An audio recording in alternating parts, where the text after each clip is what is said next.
Shalom sahabat terkasih di dalam Tuhan Yesus Kristus. Salam damai, salam sejahtera untuk kita semua. Marilah kita luangkan waktu untuk Tuhan, mendengarkan dan merenungkan firman Allah.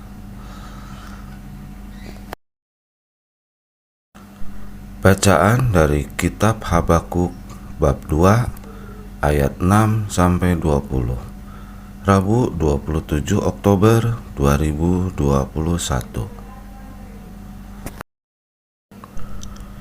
Penghukuman atas para penindas. Bukankah sekalian itu akan melontarkan peribahasa mengatai dia, dan nyanyian olok-olok serta sindiran ini?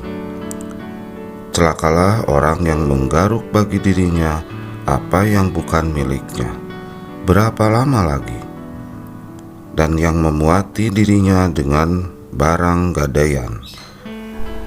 Bukankah akan bangkit dengan sekonyong-konyong mereka yang menggigit engkau, dan akan terjaga mereka yang mengejutkan engkau, sehingga engkau menjadi barang rampasan bagi mereka. Karena engkau telah menjarah banyak suku bangsa, maka bangsa-bangsa yang tertinggal akan menjarah engkau. Karena darah manusia yang tertumpah itu, dan karena kekerasan terhadap negeri, kota dan seluruh penduduknya. Celakalah orang yang mengambil laba yang tidak halal untuk keperluan rumahnya, untuk menempatkan sarangnya di tempat yang tinggi, dengan maksud melepaskan dirinya dari genggaman malapetaka. Engkau telah merancangkan celah ke atas rumahmu, ketika engkau bermaksud untuk menghabisi banyak bangsa. Dengan demikian engkau telah berdosa terhadap dirimu sendiri. Sebab batu berseru-seru dari tembok, dan balok penjawabnya dari rangka rumah. Celakalah orang yang mendirikan kota di atas darah, dan meletakkan dasar benteng di atas ketidakadilan. Sesungguhnya bukanlah dari Tuhan semesta alam asalnya, bahwa bangsa-bangsa bersusah-susah untuk api dan suku-suku bangsa berlelah untuk yang sia-sia. Sebab bumi akan penuh dengan pengetahuan tentang kemuliaan Tuhan, seperti air yang menutup dasar laut. Celakalah orang yang memberi minum sesamanya manusia bercampur amarah, bahkan memabukkan dia untuk memandang auratnya. Telah engkau kenyangkan dirimu dengan kehinaan ganti kehormatan. Minumlah juga engkau dan terhuyung-huyunglah. Kepadamu akan beralih piala dari tangan kanan Tuhan,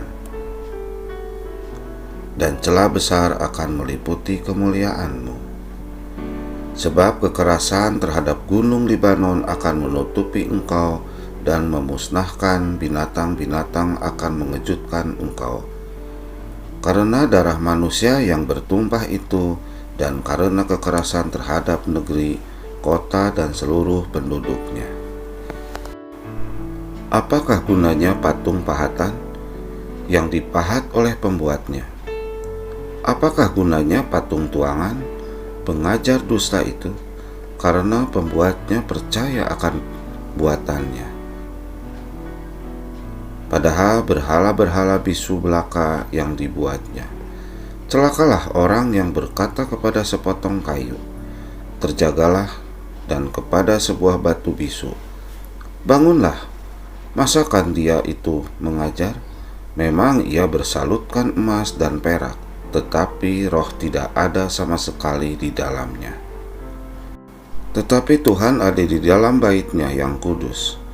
Berdiam dirilah di hadapannya, ya segenap bumi. Demikianlah sabda Tuhan. Syukur kepada Allah. Tema hari ini adalah jangan ada Allah lain di hadapannya. Uang merupakan benda yang bersifat netral. Namun ketika manusia mencintai uang dan mengerahkan segenap kehidupannya untuk uang, maka uang telah menjadi berhala dalam hidupnya. apalagi pencarian kekayaan dengan melakukan penindasan terhadap sesama. Jelas merupakan tindakan yang dibenci oleh Tuhan. Babel mendapatkan kekayaan dari kemalangan yang didatangkannya kepada bangsa yang dijajahnya.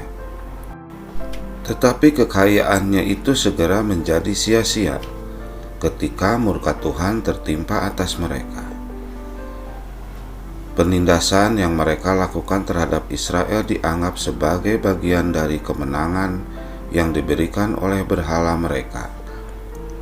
Berhala yang merupakan patung buatan manusia, yang kepadanya mereka sujud menyembah. Berhala itu tidak hidup, tidak berkepribadian, dan tidak memiliki kuasa.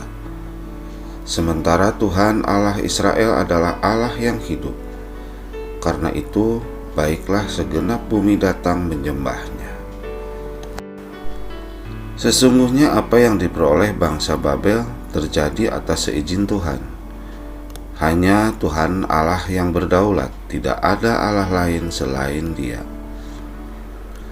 Tuhan tidak pernah tinggal diam. Ia tidak akan membiarkan penindasan terus menimpa umat manusia.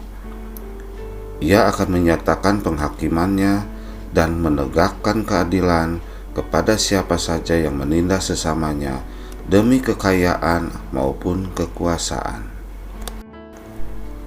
Kekayaan bisa menjadi berhala dalam kehidupan manusia ketika kita menempatkan lebih dari pencarian kita akan Tuhan. Mungkin pada zaman sekarang kita tidak lagi terlibat dalam penyembahan berhala berupa patung-patung buatan manusia. Namun jika kita tidak was-was diri, harta kekayaan dapat menjadi berhala baru yang akan menggantikan posisi Allah dalam kehidupan kita. Saat kita berkata bahwa kita menyembah Tuhan, namun pada saat itu juga kita meletakkan kepercayaan dan pengandalan diri kita kepada harta, bisnis, perusahaan, dan lain sebagainya, maka kita telah menjadikan penyembah berhala. Jauhkanlah semua itu, lalu percayalah kepada Tuhan dan andalkan Dia selalu. Demikianlah sabda Tuhan. Terpujilah Kristus. Terima kasih sahabat terkasih dalam Tuhan Yesus Kristus telah mendengarkan firman Allah. Semoga kita diberkati oleh Bapa, Putra, dan Roh Kudus. Amin.